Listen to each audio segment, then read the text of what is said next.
Terlalu berlebihan, terlalu dibuat-buat, terlalu dramatis. Awal mula Ridwan Kamil bertemu Lisa Mariana dibongkar Ayu Aulia, bantah adanya perselingkuhan. Selebgram Ayu Aulia membantah dugaan perselingkuhan Ridwan Kamil dengan Lisa Mariana. Seperti diketahui, Lisa Mariana tiba-tiba menjadi sorotan publik setelah membuat pengakuan yang menghebohkan.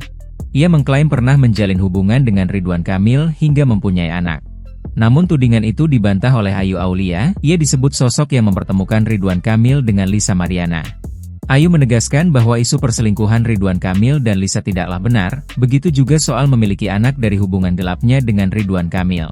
Tidak ada perselingkuhan, makanya itu saya tegaskan tidak ada perselingkuhan di situ, kata Ayu di kawasan Gunawarman, Jakarta Selatan, Sabtu, 29 Maret 2025. Ayu menjelaskan bahwa Ridwan Kamil memang sempat bertemu di bulan April 2021, namun pada saat itu Lisa ternyata sudah hamil duluan. Bahkan Ayu sempat mengantarkan Lisa mengecek kandungan di bulan September 2021. Saat itu Ayu mengetahui bahwa usia kandungan Lisa sudah 4 bulan. Saya mengantar dia USG di rumah sakit di dekat rumah dia yang dimana itu pada bulan September. Nah di bulan September itu sudah 4 bulan. Anaknya lahir di bulan Januari tanggal 22 yang dimana beliau bertemu dengan Pak Ridwan Kamil di bulan Juni, ujar Ayu. Dia menceritakan bahwa Lisa yang lebih dulu menghubungi Ridwan Kamil dengan membawa nama Ayu Aulia untuk meminta bantuan. Pada saat itu, Lisa diduga menjual cerita sedih agar mendapat simpati dari Ridwan Kamil. Pada saat itu dia membawa-bawa nama saya, dia yang nge-DM Pak Ridwan Kamil duluan dengan membawa nama saya. Halo Pak, saya temannya Ayu Aulia. Seperti itu, jelas Ayu. Motivasinya dia bilang dia ingin sekolah, dia bilang ingin beli laptop dan lain-lain, lanjutnya.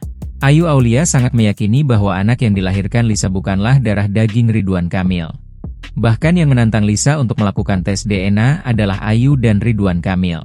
1000% yakin bukan anak Ridwan Kamil. Lisa Mariana menantang, justru saya yang menantang, dan Bapak sendiri menantang, jika berani silahkan tes DNA, terang Ayu.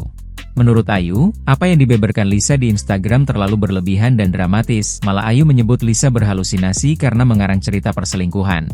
Terlalu berlebihan, terlalu dibuat-buat, terlalu dramatis, terlalu banyak halusinasi yang menurut saya, terlalu banyak yang dibohongi. Menurut saya ini juga bukan tontonan publik yang baik, ujar Ayu. Lebih lanjut, Ayu menegaskan bahwa apa yang dikatakan oleh Lisa tidaklah benar. Termasuk juga bukti chat yang menunjukkan bahwa Lisa diiming-imingi uang 2,5 miliar rupiah untuk membersihkan nama Ridwan Kamil. Ayu mengaku sudah mencari kebenaran soal chat tersebut kepada Ridwan Kamil dan istrinya. Keduanya pun tak membenarkan bahwa ada pihak mereka yang menghubungi Lisa dan mengiming-imingi uang dalam jumlah fantastis. Perempuan 30 tahun itu pun tak habis pikir dengan Lisa Mariana yang tega menyebarkan informasi palsu. Menurutnya perbuatan Lisa itu sangat kejam. Kendati begitu, Ayu pun menantang Lisa untuk membuktikan perkataannya dengan tes DNA. Ridwan Kamil sendiri disebut siap untuk melakukan tes DNA untuk membuktikan bahwa anak Lisa bukanlah darah dagingnya. Kalau cuma ngomong siap tes DNA aja semua orang juga bisa, silakan langsung aja, kenapa nggak langsung tes DNA? Bapak sendiri siap kok untuk tes, tandas Ayu. Download Tribun X sekarang, menghadirkan lokal menjadi Indonesia.